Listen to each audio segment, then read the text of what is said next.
हरिओम मित्रों, नमः संस्कृताय। मैं अरुण पांडे आज के इस व्याख्यान में आप सबका हार्दिक स्वागत करता हूं। मित्रों, हम कारक प्रकरण का अध्ययन कर रहे हैं।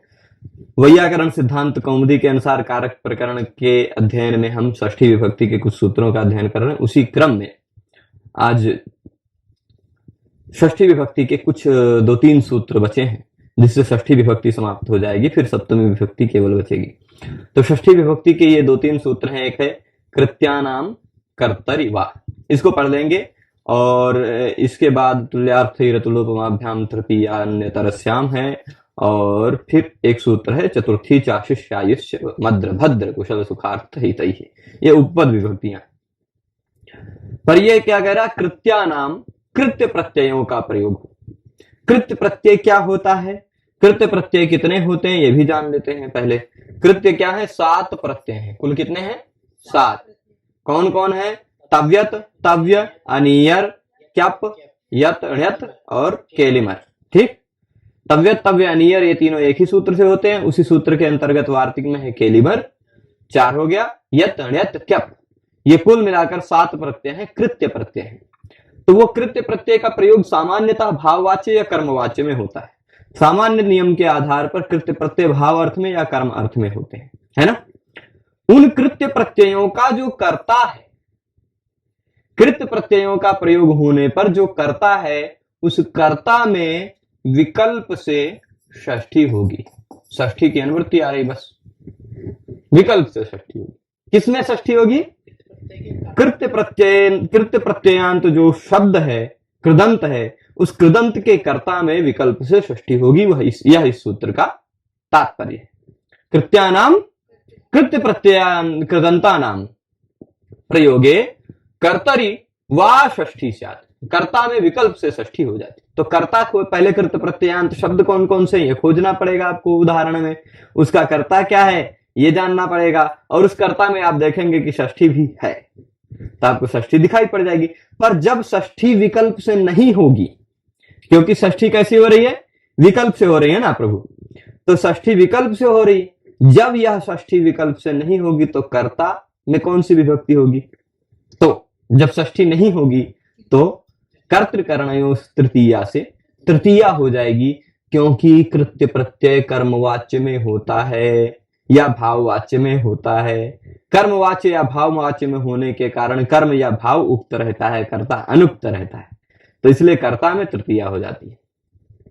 तब जैसे यहां देखेंगे, माया सेव्यः हरिः, ये मुख्य वाक्य, माया सेव्यः हरिः।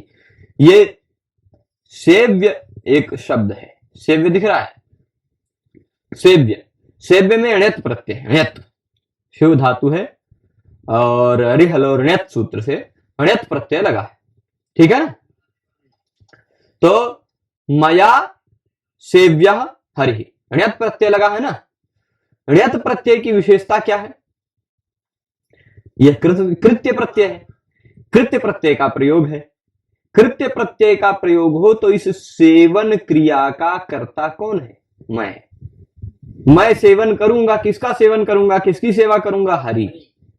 तो हरि है कर्म, क्योंकि और सेवन क्रिया होगी, सेव्य है, सेवनीय है, और किसके द्वारा सेवनीय है? मेरे द्वारा। मैं सेवन करने की क्रिया का करता हूं, हरि कर्म है और सेवन क्रिया है ना। तो कृत्य प्रत्यय का प्रयोग कर दिया गया है। कृत्य प्रत्यय का प्रयोग करने पर उसके कर्ता यानी मैं में अस्मद शब्द में विकल्प से षष्ठी भी हो जाएगी। तो मम सेव्यः हरिः, मम सेव्यः हरिः। ठीक, आपने एक गाना सुना होगा संस्कृत में, मनसा सततम स्मरणीयम वचसा सततम वदनीयम लोकहितम मम करणीयम। मम करणीयम में अनियर प्रत्यय कृत्य प्रत्यय है ना। लोक करणीयम में अनियर प्रत्यय कृत्य प्रत्यय है। उस कृत्य प्रत्यय का कर्ता है मम, मेरे द्वारा किया जाना है लोकहित। तो अहम लोकहितम करिष्यामि, यह भावार्थ है, मैं लोकहित करूंगा या लोकहित मुझे करना चाहिए। तो मैं कर्ता हो गया ना, लोकहित कर्म हो गया, और करणीयम यह कृत्य प्रत्यय का प्रयोग है। कृत्य के प्रयोग में कर्ता में विकल्प से षष्ठी हो सकती है, इसलिए षष्ठी करके मम करणीयम प्रयोग किया है ना। तो यही मम सेव्य हरि। और जब षष्ठी नहीं होगी तो क्या होगी? मया करणीयम भी कह सकते हैं, मया सेव्य भी कह सकते हैं, क्योंकि यह सेव्य में जो यत प्रत्यय है, एक प्रत्यय है, करणीयम में जो अनियर प्रत्यय है वह कर्मवाच्य में, कर्म अर्थ में है, कर्म उक्त है। कर्म उक्त है इसलिए कर्म जो उक्त होता है वह अर्थ आता है, जो उक्त होता है वह अर्थ उपस्थिति निश्चित होती है, वह नियतोपस्थितिक हो जाता है, वो प्रातिपदिकार्थ हो जाता है। प्रातिपदिकार्थ लिंग परिमाण वचन मात्रे प्रथमा सूत्र से प्रथमा हो जाती है। कर्म में जो उक्त होगा उसमें प्रथमा। कर्म अर्थ में है, कर्म अर्थ उक्त है इसलिए कर्म में प्रथमा। कर्ता अनुक्त है तो कर्तृकरण तृतीया से कर्ता में तृतीया। ठीक है, इतना पूरा क्लियर है। तो कृत्यानाम कर्तरिवा, यह सूत्र कह रहा था कि कृत्य प्रत्ययों का प्रयोग हो तो उसके कर्ता में षष्ठी हो जाती है विकल्प से। जब षष्ठी नहीं होगी तो कर्ता में कर्तृकरण तृतीया से तृतीया भी हो सकती है। तो कृत्य प्रत्ययांत शब्दों के प्रयोग में कर्ता में तृतीया और षष्ठी दोनों विभक्तियों का आप प्रयोग कर सकते हैं। इतना समझ गए ना। तो अब देखिए आगे, कर्तरीति किम। कृत्यानाम कर्तरिवा सूत्र में कर्तरि शब्द का प्रयोग क्यों कर रहे हो? यदि कर्तरि शब्द ना हो तो क्या होगा? कर्तरि इति किम, कर्तरि यह शब्द क्यों कहा गया? प्रश्न उठ सकता है ना। तो कर्तरि यह शब्द क्यों कहा गया? चलिए ठीक है, कर्तरि शब्द को हम हटा के देख लेते हैं। कर्तरि शब्द यदि नहीं रहे तो क्या सूत्र हो जाएगा? हटा दिया ना, कृत्यानाम वाह, यही सूत्र होगा ना। चलिए पूरी तरह से मिट जाओ, कृत्यानाम वाह, यही सूत्र हो जाएगा। अब कृत्यों का जो है उन सब में षष्ठी होने लगती विकल्प से, चाहे वो कर्ता हो, चाहे कर्म हो, चाहे जो कुछ भी हो, है ना। कर्म में भी षष्ठी होने लग जाती है। अगर कृत्या नाम हुआ केवल सूत्र होता तो हो जाती ना। अगर कर्तरिवा कहा है तो केवल कर्ता में ही षष्ठी होगी, केवल कर्ता में ही विकल्प से षष्ठी होगी। अगर कर्तरी नहीं कहा होता तो कर्म में भी विकल्प से षष्ठी होने लगती, दिक्कत होती ना। तो वही उदाहरण दे रहे हैं, गेयो मानव का सामनाम, गेयो मानव का सामनाम। यह उदाहरण सब नहीं समझ पाएंगे। इस उदाहरण को समझने में थोड़ा सा मैं जो बताऊंगा वो आपको उस बात पर विश्वास करना पड़ेगा। ये एक बड़ा सा सूत्र है, यहां आगे लिख के आएगा। भव्य गेय कौमुदी, सिद्धांत कौमुदी में 2894 नंबर पर सूत्र है। वह सूत्र है भव्य गेय प्रवचनीयोपस्थानीय जन्या प्लाव्या पात्या वा, ऐसा करके सूत्र है। वह इतने सारे शब्द, भव्य शब्द, गेय शब्द, प्रवचनीय शब्द, भव्य, गेय, प्रवचनीय, उपस्थानीय, जन्य, प्लाव्य, आप्लाव्य, आपात्य। ठीक, तो ये इतने सारे शब्द ण्यत प्रत्यय लग कर नहीं, ये इतने सारे कृत्य प्रत्यय लगकर जो शब्द बन रहे हैं, ये सारे शब्द कर्तृवाच्य में होते हैं। ठीक, तो ये सारे किस अर्थ में है? कर्तृवाच्य में। भव्य गेय इस सूत्र से कर्ता अर्थ में यत प्रत्यय हुआ है गेय शब्द में। सामान्यतः नियम क्या है? सामान्यतः नियम है यत प्रत्यय जो होगा वह कर्मवाच्य भाववाच्य में होगा, है ना। आप जानते हैं सामान्य नियम के आधार पर कृत्य प्रत्यय चाहे वह यत हो, चाहे वह अण्यत हो, चाहे जो भी कृत्य प्रत्यय हो वह भाववाच्य या कर्मवाच्य में होता है। यह सामान्य नियम कहता है। पर विशेष कुछ नियम आ जाते हैं, वो कहते हैं भाई कुछ प्रत्यय उनमें से कुछ अलग अलग अर्थों में भी कुछ अलग अलग परिस्थितियों में हो जाया करते हैं कभी कभी। तो वो कभी कभी वाला उदाहरण है। भव्य गेय प्रवचनीयोपस्थानीय वाले सूत्र से गेय शब्द कर्तृवाच्य में है, यत प्रत्यय का ही है लेकिन कर्मवाच्य भाववाच्य में ना होकर कर्तृवाच्य में। ठीक है, तो गेय क्या है? कर्तृवाच्य में है, इसलिए कर्ता जो मानवक है वह उक्त है, उसमें प्रथमा लगी है। मानवक गेय मतलब मानवक गा रहा है, मानवक मतलब बालक, गेय गा रहा है, गायति ऐसा अर्थ निकलेगा। कर्तृवाच्य में जैसे क्रिया कैसी होती है, गायति, वैसे ही होगा, है ना। तो मानवक गाता है, क्या गाता है? शाम, सामवेद की ऋचाओं को गा रहा है, साम गा रहा है। सामवेद के जो मंत्र होते हैं उनको साम कहा जाता है ना। तो बालक साम की ऋचाओं को गा रहा है, यह भाव है। बालक है कर्ता, सामवेद है, साम कर्म है, कर्म है ना, साम कर्म है, और गेय भी कर्तृवाच्य का कृत्य प्रत्ययांत शब्द है। अब सूत्र क्या कहता है, कृत्यानाम कर्तरिवा, इसमें एक अंश मैं छोड़ दिया हूं, वो भी बता दूं। कृत्य प्रत्ययांत शब्दों के योग में कर्ता जो अनुक्त करता है, अनुक्त अंश भी कहा है क्या, कृत्य प्रत्ययों के योग में जो अनुक्त करता है उसमें विकल्प से षष्ठी होगी, उक्त कर्ता में नहीं। उक्त है उसमें तो प्रथमा ही सिद्ध है, उक्त है उसमें तो हमेशा वो चाहे जैसा हो उसमें प्रथमा ही होगी। अनुक्त रहेगा कर्ता तभी कृत्यानाम कर्तरिवा से षष्ठी और तृतीया होगी, षष्ठी भी होगी और कर्तृकरण तृतीया से तृतीया हो जाएगी। ठीक है, हाँ जब वो प्रत्यय लग जाएगा, हाँ प्रत्यय लग जाएगा, हाँ तो सीधा तो अनुक्त ही होगा, अनुक्त ही होगा, क्योंकि कृत्य प्रत्यय जब लगता है तो कृत्य प्रत्यय लगने के बाद कर्मवाच्य में या भाववाच्य में लगेगा तो कर्म कर अर्थ या भाव अर्थ उक्त होगा, कर्ता अर्थ अपने आप अनुक्त होगा। अनुक्त करता रहेगा तो उसमें तृतीया ही होगी, कर्तृकरण तृतीया से, है ना।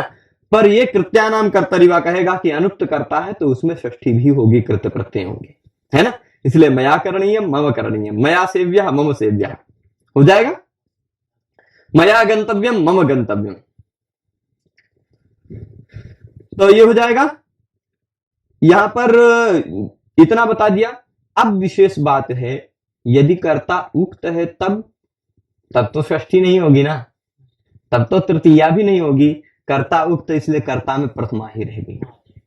ठीक, माणवकः सामनाम गेय, यहां गेय में यत प्रत्यय कर्ता अर्थ में है, इसके द्वारा कर्ता अर्थ उक्त हुआ, कर्ता में प्रथमा लग गई। माणवक यानी बालक साम की ऋचाओं को गाता है। अब यहां साम की वह क्या गाता है, बालकः गायति ऐसा अर्थ ले लीजिए, माणवकः गेय का बालक गाता है ऐसा अर्थ ले लेंगे तो यहां सामनाम क्या गाता है भाई, साम की ऋचाओं को गाता है, तो वह ईप्सिततम होने के कारण कर्म है ना, कर्म है। अब सूत्र में यदि कर्तरी व शुद्ध न कहा, कर्तरी शब्द न कहा गया होता, सूत्र में यदि कर्तरी शब्द न कहा गया होता तो कृत्य प्रत्ययों के प्रयोग में जो कुछ भी है उसमें विकल्प से षष्ठी होने लगती है ना, विकल्प से षष्ठी होती। तो भाई अब यह कृत्य प्रत्यय का प्रयोग है, इसके योग में यह जो कर्म है इसमें भी विकल्प से षष्ठी होने लग जाती, होने लग जाती ना। ये यह तो सामनाम भी होता और सामानी भी होता है, सामानी, साम सामनी सामानी, साम सामनी सामानी, द्वितीया में सामानी बनता है ना, तो द्वितीया सामानी भी बनता और षष्ठी सामनाम भी होता। कर्म में द्वितीया और षष्ठी दोनों होती है ना, जैसे कर्ता में तृतीया और षष्ठी हो रही है, जैसे कर्म में द्वितीया और षष्ठी होती, षष्ठी विकल्प से होती, पर यहां षष्ठी विकल्प से नहीं हो रही, क्योंकि कृत्य प्रत्ययों के प्रयोग में कर्ता में ही विकल्प से षष्ठी होगी, कर्म इत्यादि में नहीं। सूत्र में क्या कहा है, सूत्र में देखेंगे तो आप लिखा है कर्तरिवा, कर्ता में षष्ठी होगी विकल्प से, कर्म में नहीं। कर्म में अगर कहीं षष्ठी हो रही है किसी सूत्र से, कर्म में अगर षष्ठी हो रही है किसी सूत्र से तो वो नित्य होगी, विकल्प से नहीं होगी। सामनाम में षष्ठी लगी है ना, सामनाम में षष्ठी लगी हुई है, जो गेयो माणवकः सामनाम में बालक सामवेद का गान कर रहा है, यहां पर कर्तृकर्मणो कृति सूत्र से षष्ठी हो गई है ना। ये देखो कृत प्रत्ययांत शब्द है भाई, कृत्य प्रत्ययांत शब्द है तो कृत प्रत्ययांत शब्द भी है, कर्ता और कर्म में षष्ठी होती है विकल्प से, उभय प्राप्त दोनों की प्राप्ति थी, कर्म में षष्ठी है, कर्म में षष्ठी है, नित्य का षष्ठी है ना। तो यह जो षष्ठी है यह नित्य षष्ठी है। यदि हम कृत्यानाम कर्तरिवा सूत्र में कर्तरि शब्द ना रखते तो कर्म में भी षष्ठी विकल्प से होने लग जाती, तो सामनाम भी बनता और सामान्य भी बनता है ना, बन जाता है। बात समझ रहे हैं पूरी तरह से, नहीं समझ रहे हैं आप, समझ गए तब ठीक है, नहीं समझ में आएंगे तो बताएंगे हम किस लिए खड़े हैं। चलिए, कृत्यानाम कर्तरिवा, कृत्य प्रत्यय का प्रयोग होने पर कर्ता में ही विकल्प से षष्ठी होती है, और अगर कर्ता अनुक्त है तो ही, यहां उक्त है इसलिए इसमें नहीं लगी। हाँ, और ये कर्म में जो षष्ठी होगी वो किसी दूसरे सूत्र से होगी, इससे नहीं। वो कर्तृकर्मणो कृति उभय प्राप्त कर्मणि इत्यादि से होगी, वह षष्ठी नित्य षष्ठी होगी, विकल्प से नहीं होगी। चलिए इसी उदाहरण को ज्ञेयो मानव का सामनाम को थोड़ा और स्पष्ट करते हुए बताते हैं। क्या कह रहे हैं? भव्य ज्ञेय प्रवचनीय, क्या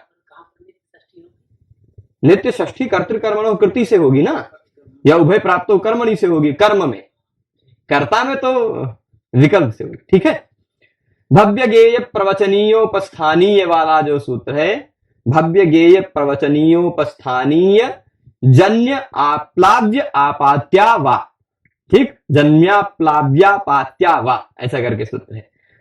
तो वह सूत्र से यहां क्या हो जाएगा? इस सूत्र से कर्ता अर्थ में यत प्रत्यय है। किसमें? ज्ञेय शब्द में। ज्ञेय शब्द में किसमें अर्थ में है? कर्तरियत विधानात्, कर्ता अर्थ में यत प्रत्यय। मैं बता चुका हूं, वही बात पंक्तियां लिख रहे हैं। अनभिहितम कर्म, कर्म अनुक्त हो गया। कर्ता अर्थ में यदि यत है तो कर्ता अभिहित हो गया, कर्म अनभिहित हो गया, यानी अनुक्त हो गया। ठीक, यत कर्तरियत विधानात्, कर्ता अर्थ में यत का विधान करने के कारण, जब भाई यत प्रत्यय का अर्थ करता है तो यत प्रत्यय कौन सा अर्थ कहेगा? कर्ता। कर्म अर्थ थोड़े ना कहेगा, कर्म अर्थ नहीं कह पाएगा, इसलिए कर्म अर्थ अनुक्त हो जाएगा, अनभिहित हो जाएगा। अनभिहितम कर्म। अब देखिए, कर्म अनुक्त है, उस अनुक्त कर्म में कृत्याना वो कर्तृकर्मण कृति से षष्ठी हो जाएगी। ठीक है, अब यहां अत्र योगो विभज्यते, अत्र योगो विभज्यते, योग मतलब क्या है? 21 जून को अभी जो मनाए हैं वो वाला नहीं है ना, योग डे वाला। व्याकरण शास्त्र में योग मतलब सूत्र, हमेशा ध्यान रखना।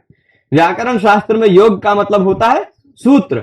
अत्र योगो विभज्यते, यहां पर सूत्र विभक्त हो जाता है, यानी सूत्र का विभाजन कर दिया जाता है। यहां पर सूत्र का विभाजन किया जाता है। अब बताइए कहां पर सूत्र का विभाजन करेंगे? यहीं पर। यहां एक सूत्र कर देंगे कृत्यानाम और दूसरा सूत्र कर देंगे कर्तरिवा। यह सूत्र का दो विभाजन कर दिया। महाभाष्य में यह सिद्धांत है, कृत्य प्रत्ययों का प्रयोग, कृत्यानाम एक अलग सूत्र हो गया, कर्तरिवा एक अलग सूत्र हो गया। अब आप कहेंगे कि भाई पाणिनि जी ऐसे कैसे कर दे रहे हो, कोई भी सूत्र को दो टुकड़े में कर दे रहे हो। तो यह गलती पाणिनि जी की नहीं, ये गलती बाद वाले लोगों की है। क्योंकि पाणिनि जी ने ये जो ऐसे नंबर लिखा, ऐसे नंबरिंग डाल के सूत्र नहीं लिखा है। पाणिनि जी ने सीधे सूत्र, मैं आपको बता दूं, इस तरह से लिखा है कि सबके समझ में नहीं आएगा। ऐसे लिखा है पाणिनि जी ने अष्टाध्यायी को, वृद्धिरादय जदें गुण इको गुण वृद्धि। अब इसी में से सूत्र तोड़ करके बाद के लोगों ने लिखा, इको गुण वृद्धि, न धातु लोप आर्ध धातु, कैसे? अब यहां कौन सा पहला सूत्र कौन सा दूसरा सूत्र, ये आपको कैसे पता चलेगा? पता नहीं कहां से कौन सा सूत्र तोड़ दिया है ना? तो बाद के लोगों ने उन सूत्रों को तोड़ा है, बाद के लोगों ने उसका क्रम इत्यादि विभाजन किया है। ठीक, वृद्धिरादैच एक अलग हो गया, अदें गुणा एक अलग हुआ, इको गुण वृद्धि अलग हो गया, ऐसे सब। ठीक है, तो इस तरह से बाद में सूत्रों को काटने के कारण हो सकता है कि पाणिनि जी ने ये दो सूत्र लिखा हो, किसी ने एक कैम बना दिया हो, या हो सकता है एक का लिखा हो, बाद वाले लोग दो समझ जाते हो, दोनों हो सकता है ना। तो इसलिए कह रहे हैं अत्र योगो विभज्यते, यहां सूत्र का विभाजन कर दिया जा रहा है। कृत्यानाम एक अलग सूत्र हो जाएगा, कर्तरिवाया एक अलग सूत्र हो जाएगा। दोनों समझ रहे हैं? तब कृत्यानाम सूत्र का अर्थ क्या होगा और कर्तरिवा सूत्र का क्या अर्थ होगा? कर्तरिवा सूत्र का अर्थ वही रहेगा जो अभी हमने कृत्यानाम कर्तरिवा का बताया, क्योंकि कर्तरिवा सूत्र में कृत्यानाम शब्द की अनुवृत्ति आ जाएगी, है ना। अगर पहले वाला सूत्र हो गया कृत्यानाम, तुरंत बाद वाला सूत्र हो गया कर्तरिवा, तो कर्तरिवा सूत्र में कृत्यानाम शब्द की अनुवृत्ति आ जाएगी, तो कर्तरिवा ऑलरेडी कृत्यानाम कर्तरिवा रह जाएगा। तो उसका अर्थ वही होगा जो अभी हमने समझाया, पर एक अलग जो सूत्रवा बन गया, कृत्यानाम खाली खाल बन गया, उसका क्या मतलब होगा वो समझ लेते हैं, है ना। अत्र योगो विभज्यते कृत्यानाम, यह एक अलग सूत्र बन गया।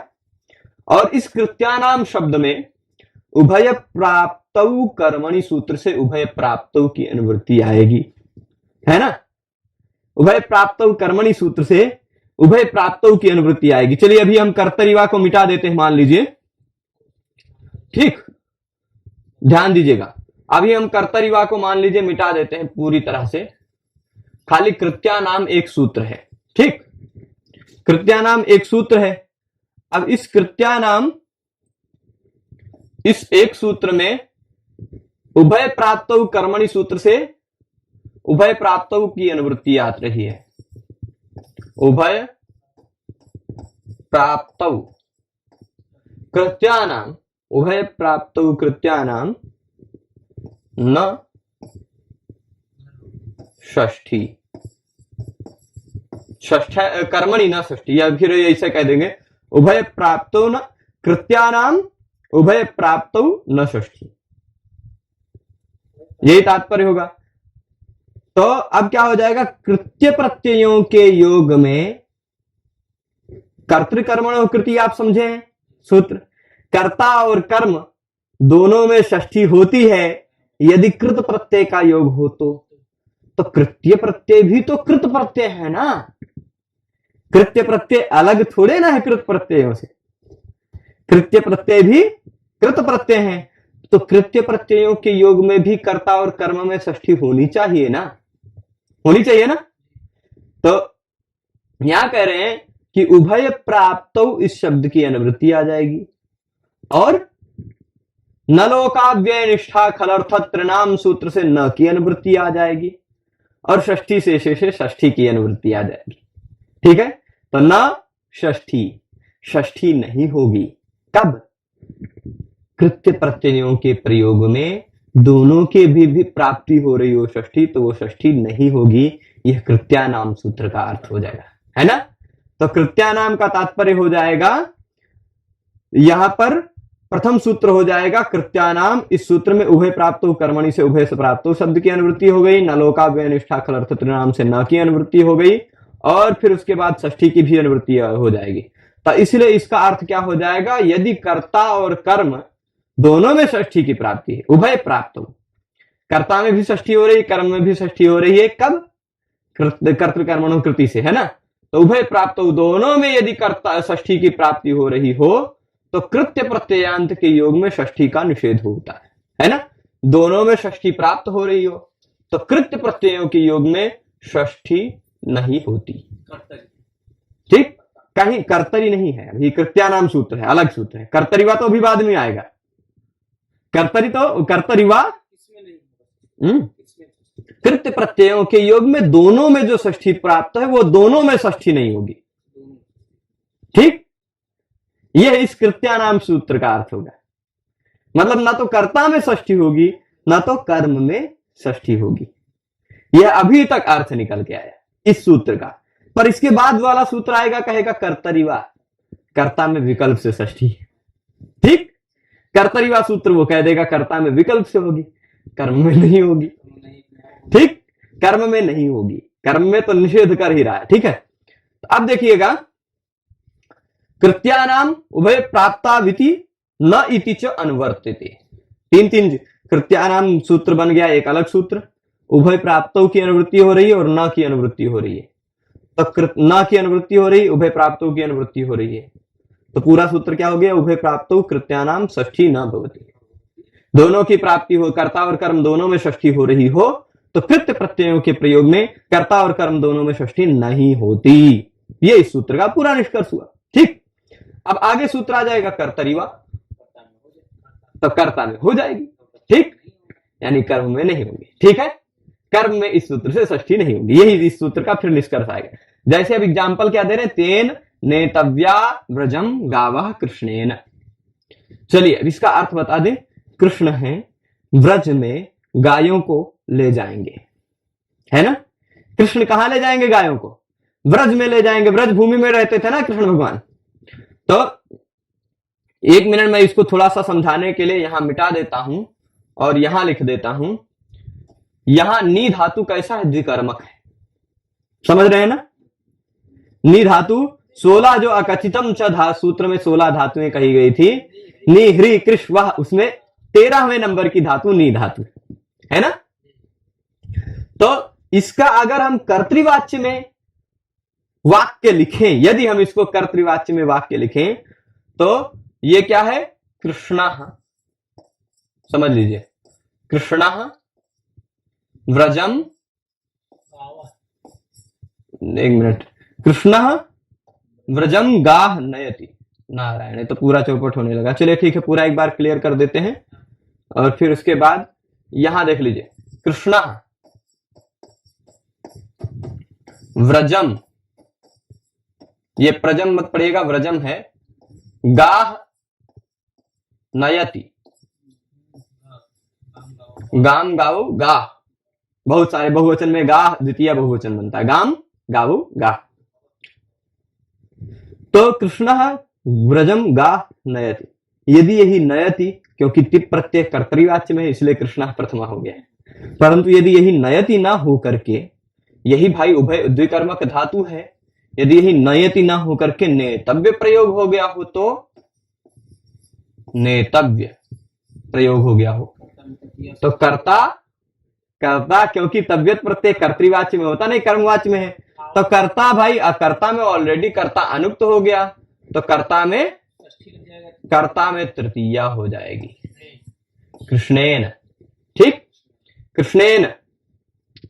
और नेतव्या, अब भाई मूल कर्म के हिसाब से इसका लिंग होगा, कर्म गायें स्त्रीलिंग है, इसलिए यह भी नेतव्या होगा, स्त्रीलिंग जैसा प्रयोग होगा। इसको थोड़ा सा मैं छोटा लिख के थोड़ा और स्पष्ट लिख देता हूं, जिससे यहां नेतव्या, ठीक, गावा हो जाए। और यह गौ जो, क्योंकि भाई यहां तव्यत प्रत्यय कर्म अर्थ में है, तो कर्म दो है, क्या दोनों कर्म में हम प्रथमा लगाएंगे? क्योंकि एक ही प्रत्यय है, तो एक ही कर्म उससे उक्त होगा, है ना। एक ही प्रत्यय है, एक ही कर्म उक्त होगा, तो इस तव्यत प्रत्यय से कौन सा वाला कर्म उक्त होगा? तो गौणे कर्मणि दुष्यादेह प्रधाने निहृकृष्वहाम, दुह इत्यादि जो 12 धातुएं हैं, वहां गौण कर्म में प्रथमा विभक्ति हो जाती है, और नी ह्री कृष वह, ये 4 धातुएं जो हैं, इसमें मुख्य कर्म में, प्रधान कर्म में प्रथमा विभक्ति होती है। अब भाई कृष्ण भगवान व्रज में गायों को ले जाते हैं, यहां किसको ले जाते हैं?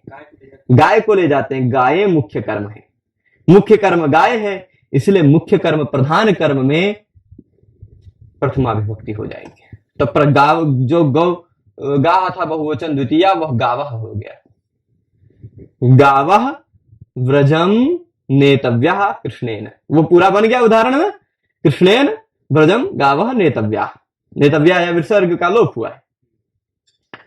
अब यहां समझिएगा, कृष्ण करता है कि नहीं है? हैं? कृष्ण करता है, गौ कर्म है, नेतव्य या कृत प्रत्यय का प्रयोग है, कृत प्रत्यय और कृत्य प्रत्यय दोनों है ना। कृत्य भी कृत प्रत्यय के अंतर्गत ही आता है, तो कृत प्रत्यय के प्रयोग होने पर उसके योग में कर्ता और कर्म में षष्ठी हो रही है कि नहीं? कर्तृकर्मणो कृति से, ठीक। उभय प्राप्त कर्मणि ने कहा दोनों में हो रहा हो तो केवल कर्म में ही षष्ठी कर लो, है ना। पर तभी ये कृत्यानाम सूत्र जो अकेले कृत्यानाम बना है, वह अकेले कृत्यानाम सूत्र है, उभय प्राप्तो कर्मणि से उभय प्राप्तों की अनुवृत्ति आ रही है, न लोकाव्यय निष्ठा खल अर्थत्र नाम से न की अनुवृत्ति आ रही है, षष्ठी से षष्ठी की अनुवृत्ति आ रही है। तो कहेगा कृत्याओं के प्रयोग में अगर दोनों में षष्ठी प्राप्त है तो दोनों में षष्ठी नहीं होती, षष्ठी नहीं हो पाई। भाई कर्म है तो प्रथमा हो गई कर्म उक्त होने के कारण, दूसरा कर्म है, एक कर्म उक्त है तो दूसरा कर्म में अनुक्त हो गया, इसलिए कर्मणि द्वितीया से द्वितीया हो गई, और कर्ता में कर्तृकरण तृतीया से तृतीया हो गई। पूरी तरह से उदाहरण स्पष्ट है ना। हाँ, प्रश्न तो कर्तरिवा, तो वहां अभी जो कर्तरिवा कहा है वहां फिर उससे कृष्ण से हो जाएगा। हाँ, ठीक बात है। हाँ, कि उभयो प्राप्त माने कर्मणि, जब प्राप्त होता है कर्मणि, तो हो जा रहा है दोनों में, एक सूत्र कर्तरिवा से बिल्कुल कर्तरि विकल्प से दोनों में, हाँ, विकल्प दोनों दोनों मिल ही आ रहा है ना। नहीं, उभय प्राप्त कर्मणि से कहाँ कर्म में विकल्प से हो रहा है? उभय प्राप्त तो कर्मणि नित्य हो जा रहा है, नित्य हो जा रहा है, पर यहाँ क्या है, उसका निषेध किया गया ना। कृत्यानाम उभय प्राप्त न, नहीं होगा षष्ठी। कृत प्रत्यय होता, सामान्य कृत प्रत्यय होता तो षष्ठी हो जाती। प्रश्न ये है हाँ। कि जैसे कि जब दोनों प्राप्त होंगे हम्म। तो उभय प्राप्त कर्मणि, हाँ मतलब कर्ता नहीं कर्म में दोनों मने हो जाए, हाँ, और यहाँ पर ये हो रहा है वो उभय प्राप्त कर्मणि का अर्थ है, आप ठीक से नहीं समझे। जहां पर कर्ता और कर्म दोनों में षष्ठी हो रही, वहां केवल कर्म में षष्ठी होगी, दोनों में नहीं होगी। जैसे वहां क्या कह रहा है कृष्ण, वो उदाहरण आश्चर्यो गवाम दोहा अगोपेन, अगोप में तृतीया ही रह गई, षष्ठी नहीं हो गई। गवाम में जो कर्म था उसमें षष्ठी हुई, तो केवल वह कर्म में षष्ठी करता है वह सूत्र। और कृष्ण जो है यहां पर क्या है, उभय प्राप्त कर्मणि का पूरी तरह से यह निषेध करने वाला सूत्र है। ठीक, उभय प्राप्त का निषेध कर रहा है। उभय प्राप्त कृत्यानाम न षष्ठी, सूत्र साफ साफ कह रहा है भाई, कृत प्रत्ययों के प्रयोग में दोनों में जो षष्ठी प्राप्त हो रही वो षष्ठी नहीं होती। ठीक, ये इस सूत्र का। हाँ, नहीं, सूत्र का विभाजन करके बनाया जा सकता है ना। कृत्यानाम यह एक अलग सूत्र बन गया तो उस सूत्र से ऐसा अर्थ लिया जा सकता है ना। ततः उसके बाद दूसरा सूत्र क्या आया, कर्तरिवा, और कर्तरिवा जो सूत्र आया उसका अर्थ उक्त है, बता दिया, अभी समझा ही दिया है ना। उक्त और था, उसका अर्थ समझा ही दिया। कर्तरिवा इसका दूसरे अर्थ, उसका अर्थ हमने समझा ही दिया, मया से व्यहरी मम से व्यहरी, है ना। तो ये चल जाएगा। अब यहां क्या है कि कर्तरिवा षष्ठी होगी ना, तो कृष्णेन गावः नेतव्यः, कृष्णस्य गावः नेतव्यः, ऐसा भी कह सकते हैं। ठीक है, कह सकते हैं, पर सामान्यतः वो कर्म में ही विशेष करके निषेध करने के लिए कृत्यानाम आया।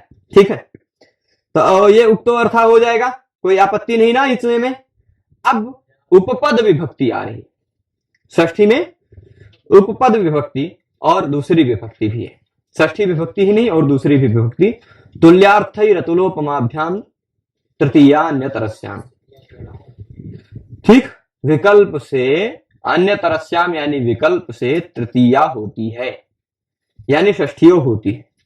तृतीया और षष्ठी, ये सूत्र कौन सी दो विभक्तियां कर रहा है, तृतीया और षष्ठी विभक्ति कर रहा है। कब, तुल्यार्थक शब्दों का प्रयोग हो। तुल्य मतलब समान, सदृश इत्यादि जो शब्द हैं, तुल्यार्थक शब्दों का प्रयोग हो तो उन शब्दों के साथ जिस दूसरे शब्द का प्रयोग है, तुल्यार्थ ही तृतीया लगा हुआ है ना, तो तुल्यार्थक शब्दों के साथ जो दूसरा शब्द है उस दूसरे शब्द में तृतीया विभक्ति विकल्प से हो जाती है। पर शर्त क्या है, तुल्यार्थक शब्दों में तुला और उपमा शब्द नहीं होनी चाहिए। अतुलोपमाभ्याम, तुल्यार्थ ही अतुलोपमाभ्याम, तुला और उपमा शब्द ना हो। अतुलोपमाभ्याम में द्विवचन है ना, यानी दो शब्दों को कहा रहा है, तुला और उपमा, तुलोपमा, तुला उपमा तुलोपमा हो जाएगा ना। तो तुला और उपमा शब्द को छोड़ दीजिए तुल्यार्थक शब्दों में। ठीक, समझ रहे हैं, तुला और उपमा शब्द के सिवाय जो भी तुल्यार्थक शब्द हैं, चाहे जो शब्द तुल्य मतलब समान अर्थ वाले जो भी कोई शब्द हैं, उन सभी शब्दों के प्रयोग में जो उस शब्द के साथ दूसरा शब्द है, उपपद में शब्द में दूसरा शब्द है, उस शब्द से तृतीया और षष्ठी दोनों विभक्ति हो जाती है। जैसे तुल्यार्थैर योगे तृतीया वा स्यात्, तुल्यार्थक शब्दों के योग में तृतीया विकल्प से होगी, पक्ष में षष्ठी भी होगी, क्योंकि ऊपर से षष्ठी का विषय चला आ रहा है। ठीक, तब क्या कहेंगे, तुल्यः सदृशः समः वा कृष्णस्य नास्ति, कृष्णस्य तुल्यः, कृष्णस्य समः, कृष्णस्य सदृशः, ऐसा कह सकते ना, कृष्णस्य सदृशः, कृष्णस्य समः, कृष्णस्य तुल्यः। तुल्यार्थक शब्द के शब्दों का प्रयोग है ना, तुल्यार्थक शब्द में तुल्य शब्द भी तो ही आएगा, पर यहां क्या कहा है, तुला शब्द और उपमा नहीं, तुला नहीं होना चाहिए। तो यहां क्या तुला शब्द है ना, तुला शब्द है क्या, नहीं तुला नहीं है, तुल्य है, तुल्य शब्द है, तुला और उपमा शब्द नहीं है, तो उसके तुल्य शब्द के योग में कृष्णस्य में षष्ठी भी हुई, तृतीया भी हुई। उसी अर्थ वाला शब्द सदृश है, उसके भी योग में कृष्णस्य में षष्ठी हुई, तृतीया भी हुई। उसी के अर्थ वाला सम शब्द है, उसके भी योग में कृष्ण में षष्ठी और हुई और तृतीया भी हुई। तुल्यार्थक कोई भी शब्द हो, उसके योग में जो उसके समीप में जो दूसरा शब्द है उसमें षष्ठी और तृतीया दोनों विभक्ति हो सकती है। उससे युक्त जो शब्द है उस शब्द में तृतीया और षष्ठी दोनों विभक्तियां हो सकती हैं। अब यहां अतुलोपमाभ्याम क्यों कहा गया है ना, प्रश्न पूछ रहे हैं कि अतुलोपमाभ्याम क्यों कहा गया। जैसे क्या कहें, मया तुल्य या मम तुल्य, मया सदृशः मम सदृशः, त्वया सदृशः तव सदृशः, तेन सदृशः तस्य सदृशः, सब तरह का प्रयोग कर सकते। तृतीया षष्ठी दो विभक्तियां होंगी तुल्यार्थक शब्दों के प्रयोग में, ठीक है। पर अब क्या कहा, अतुलोपमाभ्याम किम, तुला और उपमा शब्द नहीं होना चाहिए, ऐसा क्यों कह रहे हो। तो उदाहरण दे रहे हैं, तुला उपमा वा कृष्णस्य नास्ति, कृष्ण और कृष्ण की तुला नहीं है, कृष्ण की उपमा नहीं। तो भाई यहां षष्ठी केवल हुई संबंध मात्र में, यहां तृतीया नहीं हुई। यदि तुला उपमा रहेगा तो तृतीया षष्ठी विकल्प से नहीं होगी, केवल षष्ठी हो जाएगी, ठीक है। तो कृष्णस्य तुला नास्ति, कृष्णस्य उपमा नास्ति। तुला और उपमा के सिवाय कोई दूसरा तुल्य अर्थ वाला शब्द है तो वहां तृतीया भी हो सकती है, षष्ठी भी हो सकती है। यही इस पूरे सूत्र का निष्कर्ष है। तो ये भी सूत्र समझ गए हैं सभी लोग, किसी को कोई आपत्ति इसमें। तो इस पाठ का हम अंतिम सूत्र देख लेते हैं। यह भी कुछ लोगों को यहाँ पे गुरु शिष्य दिखाई पड़ जाएंगे, पर यहाँ शिष्य नहीं है, और इसी के साथ इस सूत्र को पढ़ने के बाद कुछ इति हो जाएगा। षष्ठी विभक्ति जिसमें 25-26 सूत्र थे खत्म हो जाएगा, है ना।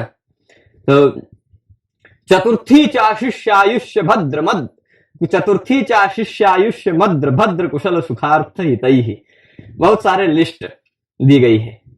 अब इसको कुछ लोग इस सूत्र का ऑपरेशन नहीं कर पाते हैं, तो यहां पर उन लोगों को शिष्य दिख जाता है।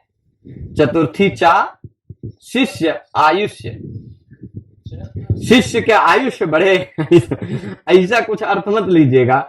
इस सूत्र का टुकड़ा हम करेंगे, इस सूत्र का टुकड़ा हम करेंगे। यह कह रहा चतुर्थी च, चतुर्थी च यानी चतुर्थी भी होती है, ठीक। चतुर्थी च मतलब भी, चतुर्थी भी होती है कब, आशीषी, आशीर्वाद अर्थ हो, ठीक। यहां देख लीजिए, इसको मैं थोड़ा सा अलग करके नीचे आ जाओ, थोड़ा सा इनको नीचे ले आते हैं और यही इस सूत्र का ऑपरेशन करके ऊपर लिख देते हैं। यहां देख लीजिए, च आशीषी, ठीक, आशीषी है। अब आशीषी के बाद आयुष्य, आशीषी आयुष्य तो आशिष्य आयुष्य हो गया। आयुष्य के बाद मद्र भद्र, मद्र प्लस भद्र प्लस कुशल प्लस सुखार्थ प्लस हित, ये इतने शब्दों की लिस्ट दी है। आशीर्वाद अर्थ हो, आशीषी मतलब आशीर्वाद अर्थ हो, आशीर्वाद देना, ऐसा अर्थ हो तो आयुष्य शब्द हो, मद्र शब्द हो, भद्र शब्द हो, कुशल शब्द हो, या इन अर्थों वाला कोई दूसरा शब्द हो। अर्थ यहां सब जगह अर्थ कह दिया है ना। तो कुशल अर्थ वाला, आयुष्य अर्थ वाला, आयुष्य अर्थ वाला, मद्र अर्थ वाला, भद्र अर्थ वाला, कुशल अर्थ वाला, सुख अर्थ वाला और हित, हित अर्थ वाला, इन सभी शब्दों के योग में चतुर्थी विभक्ति भी होती है, ठीक। चतुर्थी विभक्ति भी होती है। अब इसके बाद समझिएगा, जब चतुर्थी विभक्ति भी होती है का मतलब क्या, षष्ठी भी होती है, प्रसंगवश षष्ठी भी आएगी ना। तो चतुर्थी चा शिष्यायुष्य मद्र भद्र कुशल सुखार्थ हितैहि हो जाएगा। तो अब जब क्या हो जाएगा, चतुर्थी होगी, फिर उसके साथ साथ षष्ठी भी हो जाएगी। तो एतदर्थैर योगे, इन शब्दों के योग में नहीं कह रहे, एतदर्थैहि योगे, इन शब्दों के अर्थों के योग में। कौन शब्द, आयुष्य अर्थ, मद्र अर्थ, भद्र अर्थ, कुशल अर्थ, सुख अर्थ, हित अर्थ, इन सभी अर्थों वाले शब्दों के योग में चतुर्थी भी होती है और पक्ष में षष्ठी भी होती है। कब, आशीषी, आशीर्वाद अर्थ प्रकट होना चाहिए, ठीक, आशीर्वाद अर्थ प्रकट होना चाहिए। अब जैसे देख लीजिए, आयुष्य अर्थ वाला सबसे पहले आयुष्य है ना, आशीषी के बाद क्या है सबसे पहला शब्द, आयुष्य था ना, हमने ऊपर लिखा था। तो सबसे पहले आयुष्य अर्थ वाले दो शब्द दे रहे हैं, आयुष्यम चिरंजीवितम। चिरंजीवितम मतलब दीर्घ जीवित।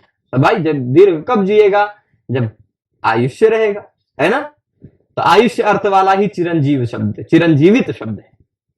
आयुष्यम चिरंजीवितम वा कृष्णस्य भूयात। ठीक, आशीर्वाद दे रहे हैं। भूयात ये किस लिंग का प्रयोग है, कई कौन सा कह रहे हैं विधिलिंग भाई, आशीर्लिंग। आशीर्लिंग आशीर्वाद अर्थ में ही होता है। ठीक, विधिलिंग में भवेत होता है, भवेत भवेताम भवेय। ये भूयात जो है इसका केवल आशीर्वाद अर्थ में ही प्रयोग कर सकते हैं। ठीक है, भूयात मतलब आशीर्वाद अर्थ में ही है, आशीर्लिंग ही है, आशीर्वाद अर्थ का प्रयोग है। आशीर्वाद अर्थ का प्रयोग है कि नहीं, आशीर्वाद दे रहे हैं। भवेत कह रहा होते, यदि भवेत कह रहे होते तो आशीर्वाद नहीं रहता, तब या तो विधि रहता, या निमंत्रण रहता, या अधिष्ट रहता, संप्रश्न रहता, या प्रार्थना रहती, ये सब कुछ होता है ना। पर भूयात कह दिया है, तो भूयात का मतलब आशीर्वाद ही है केवल। भूयात का आप केवल आशीर्वाद अर्थ में प्रयोग कर सकते हैं। ठीक है, तो चिरंजीवितम भूयात अथवा आयुष्यम भूयात, आशीर्वाद दे रहे हैं कि नहीं, आशीषी है। आयुष्य अर्थ वाले शब्द का प्रयोग भी है, तो उसके योग में जो शब्द है उसमें चतुर्थी चतुर्थी भी होगी। जब चतुर्थी नहीं होगी तो षष्ठी भी होगी। कृष्णस्य आयुष्यम भूयात, कृष्णाय आयुष्यम भूयात, दोनों प्रयोग कर सकते हैं। उसी तरह कृष्णस्य चिरंजीवितम भूयात या कृष्णाय चिरंजीवितम भूयात, ये दोनों तरह प्रयोग कर सकते हैं। ये आयुष्य अर्थ वाला उदाहरण हुआ। ठीक, अब देख लीजिए मद्र और भद्र। मद्र अर्थ का तात्पर्य यहां देख लीजिए, एवं मद्रम भद्रम, इसी तरह मद्रम भद्रम, यानी मद्रम कृष्णस्य भूयात, भद्रम कृष्णस्य भूयात। भद्र मतलब होता है कल्याण, मद्र का भी वही अर्थ है। ठीक, क्या अभी आगे कहेंगे, मद्र भद्रयोः पर्यायत्वाद अन्यतरो न पठनीयः। ये सूत्रकार को थोड़ा सा सुझाव दे रहे हैं वृत्तिकार, वो भी आगे बताएंगे। ठीक, मद्र और भद्र दोनों एक दूसरे के पर्यायवाची शब्द हैं। तो मद्रम कृष्णस्य भूयात, मद्रम कृष्णाय भूयात, भद्रम कृष्णस्य भूयात, भद्रम कृष्णाय भूयात। सब हो जाएगा। मद्र और भद्र शब्द के योग में चतुर्थी और षष्ठी दोनों हो जाएगी। उसी तरह कुशलम कृष्णस्य भूयात, कृष्ण के भगवान का सब कुछ कर देते हैं, ठीक है, और किसी दूसरे का नहीं। कुशलम कृष्णस्य भूयात, कुशलम कृष्णाय भूयात। अब हम सब भगवान को आशीर्वाद देने लायक नहीं है, पर गर्ग बाबा आए थे, गर्ग बाबा आए थे उनका नामकरण करने के लिए, तो हो सकता है आशीर्वाद दे के गए हों, है ना। जब नामकरण आए तो इस तरह का आशीर्वाद दे के गए हों। तो कुशलम, कुशल का कुशल अर्थ वाला शब्द है निरामय। कुशल रहेगा मतलब स्वस्थ रहेगा, रोग के बिना रहेगा। तो निरामय भी उसी तरह आशीर्वाद दे रहे हैं। तो निरामयम कृष्णस्य भूयात, निरामयम कृष्णाय भूयात। और इसी तरह सुख, सुख अर्थ वाला शब्द है सुख, समर्थ, समर्था, समर्था मतलब शम, शांति, सुख। तो सुखम कृष्णस्य भूयात, सुखम कृष्णाय भूयात। समर्थः कृष्णस्य भूयात, समर्थः कृष्णाय भूयात।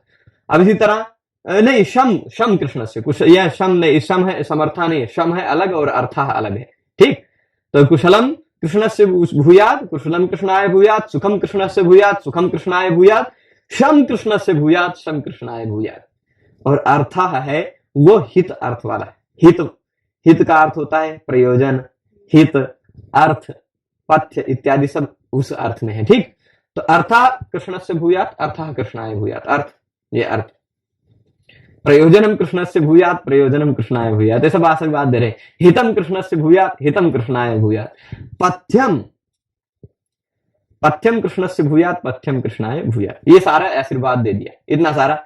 इन सभी अर्थ वाले शब्दों के योग में चतुर्थी और षष्ठी दोनों विभक्तियां हो जाएंगी, हो जाएंगी। कोई आपत्ति इतने में? तो अब इसके बाद आयुष्य इत्यादि कृष्ण भगवान को खूब आशीर्वाद दे दिया। पथ्यम कृष्णस्य भूयात, कृष्ण भगवान का स्वास्थ्य ठीक रहे। पथ्य मतलब होता है स्वास्थ्य ठीक रहना। और इसके बाद अब प्रश्न उठा रहे हैं आशीषी किम। प्रश्न क्या उठा रहे हैं? आशीषी किम। यहां सूत्र में आशीषी क्यों कह रहे हो भाई? आशीषी ना कहते तो क्या दिक्कत होती? तो देवदत्तस्य आयुष्यम अस्ति। देवदत्त की आयु है। ये आशीर्वाद दे रहे हैं क्या? जैसे आप चले आ रहे हैं, कोई आपको बहुत याद कर रहा था, अचानक आप प्रकट हो गए। जैसे कल हम यहाँ पहुंचे, तो जैसे ही हम पहुंचे हैं उससे तुरंत 1 सेकंड पहले सर्वज्ञ सर बोले थे कि प्रभु जी कहाँ हैं, प्रभु जी आने वाले थे, आए कि नहीं आए, और तुरंत गेट खुल गया, हम पहुंच गए। तो कहते नहीं है कि आपकी आयु बहुत बड़ी है, आप लगता है बहुत जिएंगे, जैसे याद किया तुरंत पहुंच गए। तो यह कथन है, आशीर्वाद नहीं है ना। देवदत्त से आयुष्यम अस्ति, इसी तरह कह दिया गया देवदत्त की आयु बहुत बड़ी। यह आशीर्वाद नहीं है, यह एक कथन है ना। व्याख्यानात सर्वत्र अर्थ ग्रहणम, व्याख्यान करने पे पता चलेगा यह अर्थ शब्द केवल एक जगह सुखार्थ में कहा गया है, पर सभी जगह अर्थ ले लेना। आयुष्य अर्थ, मद्रार्थ, भद्रार्थ, कुशलार्थ, सुखार्थ, हितार्थ, सब कुछ ले लेना। अर्थ सर्वत्र अर्थ ग्रहणम, सभी जगह अर्थ का ग्रहण कर लेना व्याख्यान से, ठीक है। तो यहां देख लीजिए, देवदत्त से आयुष्यम अस्ति में समझा दिया, समझ गए हैं कि यह केवल कथन है, आशीर्वाद नहीं है, इसलिए चतुर्थी नहीं हुई। नहीं तो देवदत्ता या आयुष्यम ऐसा कह देते। आयुष्य का योग है ना, आयुष्य का योग है, पर षष्ठी तो है, पर चतुर्थी नहीं। संबंध, ये संबंध मात्र में षष्ठी है, इस सूत्र से षष्ठी नहीं। अब इसके बाद सभी जगह अर्थ का ग्रहण करना यह भी हो गया। अब एक सुझाव दे रहे हैं वृत्तकार को व सूत्रकार को कि मद्र और भद्र ये दोनों शब्द पर्यायवाची हैं। ये दोनों शब्द पर्यायवाची हैं। अगर हम अर्थ का ग्रहण करेंगे तो मद्र अर्थ ग्रहण कर देने से भद्र का अपने आप ग्रहण हो जाएगा, या भद्र कह देने से उस मद्र का अपने आप ग्रहण हो जाएगा। तो दोनों में से कोई एक, अन्यतरा मतलब द्वयो अन्य, दोनों में से कोई एक नहीं कहना चाहिए था। दोनों कह दिए, मद्र भद्र कह दिए, खाली एक मद्र कहते चाहे भद्र कहते, काम चल जाता। ये ऐसा सुझाव दे रहे हैं कि मद्र और भद्र दोनों पर्यायवाची हैं, पर्यायत्वात्, दोनों पर्यायवाची हैं, इसलिए दोनों में से अन्यतर, दोनों में से कोई एक नहीं कहना चाहिए था, नहीं पढ़ना चाहिए था। इस सूत्र में पढ़ दिया पाणिनि जी ने। अब चले गए पाणिनि जी, तो फिर उनकी इज्जत में हम सब बचा के रखते हैं, है ना। उनका आदर है, उनका इतना सम्मान है कि उन्होंने जो कह दिया उसमें हम परिवर्तन करने की हिम्मत नहीं रखते हैं, ठीक है। पर फिर भी ये सुझाव दे रहे हैं कि दोनों में से कोई एक नहीं कहना चाहिए था, क्योंकि ये दोनों पर्यायवाची शब्द है, ठीक है।